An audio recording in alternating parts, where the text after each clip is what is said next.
आज की दुनिया में हम सभी अपनी अपनी जिंदगी में व्यस्त हैं। काम, परिवार और जीवन की जिम्मेदारियों के बीच हमारा मन बार बार उलझनों और चिंताओं में खो जाता है। कई बार अकेलेपन में या किसी समस्या के समाधान की तलाश में हम इतनी गहराई से सोचने लगते हैं कि वह सोच हमारे लिए बोझ बन जाती है। यह कहानी एक ऐसे व्यक्ति की है जिसने खुद को ज्यादा सोचने की वजह से लगभग खो दिया था, लेकिन भगवान की कृपा से उसने अपनी जिंदगी की दिशा बदल ली। गांव के एक छोटे से घर में रहने वाला आकाश एक साधारण आदमी था, मेहनती, ईमानदार, लेकिन एक बात उसे बाकी लोगों से अलग बनाती थी। वह हर छोटी से छोटी बात को लेकर बहुत सोचता था। अगर ये नहीं हुआ तो क्या होगा? लोग क्या कहेंगे? मेरे सपने कभी पूरे होंगे या नहीं? आकाश के मन में हर दिन हजारों सवाल उठते थे। उसे लगता कि उसकी जिंदगी कभी भी सही नहीं हो सकती। धीरे धीरे उसके मन की यह चिंता उसके शरीर पर असर डालने लगी। वह बीमार पड़ने लगा, खाना ठीक से नहीं खाता, रातों को सो नहीं पाता और हर समय उदासी में डूबा रहता। आकाश की हालत ऐसी हो गई कि डॉक्टर भी कहने लगे कि उसे कोई गंभीर बीमारी नहीं है, लेकिन उसका मन ही उसकी सबसे बड़ी समस्या बन गया है। उसे अकेलापन काटने को दौड़ता और वह अपनी चिंता को लेकर भगवान से शिकायत करने लगा। हे भगवान, आपने मुझे क्यों बनाया? क्यों मेरी जिंदगी इतनी कठिन है? लेकिन आकाश को यह नहीं समझ आ रहा था कि उसकी बीमारी का असली कारण उसका मन ही है। जो समस्या बड़ी नहीं थी, वह उसके मन में इतनी बड़ी बन गई कि उसका हर पल तनाव में बीतने लगा। एक दिन जब आकाश बहुत परेशान था, उसने तय किया कि वह भगवान से सीधे जवाब मांगेगा। वह गांव के मंदिर गया और वहां घंटों बैठकर प्रार्थना करने लगा। उसने भगवान से पूछा, भगवान, मैं इतना दुखी क्यों हूं? क्यों मेरी जिंदगी में इतनी समस्याएं हैं? कहानी की यही वह पल था जब आकाश के जीवन में एक चमत्कार हुआ। उसे ऐसा महसूस हुआ जैसे भगवान उसके सामने है। भगवान की आवाज उसके दिल में गूंजने लगी। भगवान बोले, आकाश, तुम जो दुख महसूस कर रहे हो वह तुम्हारे खुद के बनाए हुए हैं। ज्यादा सोचने की आदत तुम्हारे मन को कमजोर बना रही है। अगर तुम अपनी सोच को नियंत्रित करना सीख जाओगे तो तुम्हारा जीवन बदल जाएगा।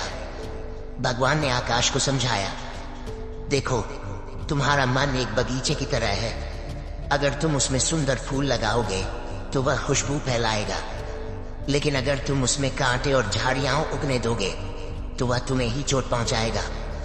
भगवान ने एक उदाहरण दिया, जरा सोचो, जब कोई बीज जमीन में डाला जाता है तो वह धीरे धीरे बढ़ता है, लेकिन अगर तुम उसे बार बार खोद कर देखोगे कि वह कितना बड़ा हुआ तो वह कभी बढ़ नहीं पाएगा। तुम्हारी सोच भी वैसे ही है। जो भी विचार तुम अपने मन में डालते हो वह तुम्हारी जिंदगी का हिस्सा बन जाता है। आकाश को यह बात समझ आई कि ज्यादा सोचने से उसकी ऊर्जा और खुशी खत्म हो रही थी। भगवान ने आकाश को 3 मंत्र दिए ताकि वह अपनी सोच को सकारात्मक और नियंत्रित कर सके। मंत्र नंबर 1, वर्तमान में जीना सीखो। जो बीत गया वह तुम्हारे हाथ में नहीं है। जो आने वाला है वह तुम्हारे नियंत्रण में नहीं है। केवल इस पल में जीना तुम्हें सच्ची खुशी देगा। मंत्र नंबर 2, ईश्वर पर विश्वास रखो। हर समस्या का समाधान समय के साथ होता है। अगर तुम अपने जीवन की हर बात भगवान के भरोसे छोड़ दोगे तो तुम्हारा मन हल्का हो जाएगा।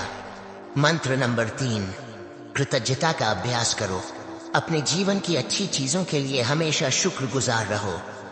जब तुम आभारी होगे तो तुम्हारे मन की नकारात्मकता अपने आप कम हो जाएगी। आकाश ने भगवान की बातें मानी। उसने तय किया कि वह अपने जीवन में ज्यादा सोचने की आदत को छोड़ेगा। उसने हर दिन सुबह मंदिर में जाकर भगवान का धन्यवाद करना शुरू किया। धीरे धीरे उसकी आदतें बदलने लगी। उसने सोचना छोड़कर काम पर ध्यान देना शुरू किया। उसने अपनी सोच को सकारात्मक बनाया। उसने हर छोटी चीज में खुशी ढूंढनी शुरू की। कुछ महीनों बाद आकाश पूरी तरह से बदल चुका था। उसकी सेहत ठीक हो गई, उसका मन खुश रहने लगा और उसका जीवन सरल और सुंदर बन गया। यह कहानी हमें सिखाती है कि हमारी सोच हमारे जीवन की दिशा तय करती है। ज्यादा सोचने से केवल समस्याएं बढ़ती हैं, जबकि ईश्वर पर विश्वास और वर्तमान में जीने से हर समस्या का समाधान मिल सकता है। तो अगर आप भी कभी ऐसा महसूस करें कि जिंदगी मुश्किल है, तो इस कहानी को याद कीजिए। भगवान हमेशा हमारे साथ हैं, बस हमें अपनी सोच को सही दिशा में ले जाना है।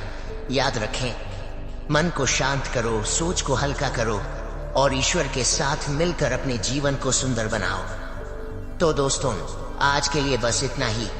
मैं आपसे मिलता हूं अगली वीडियो में एक नए टॉपिक के साथ। तब तक अपना ख्याल रखिए, खुश रहिए और हाँ, याद रहे, MK बुधा स्टोरी को सब्सक्राइब करना बिल्कुल मत भूलिए।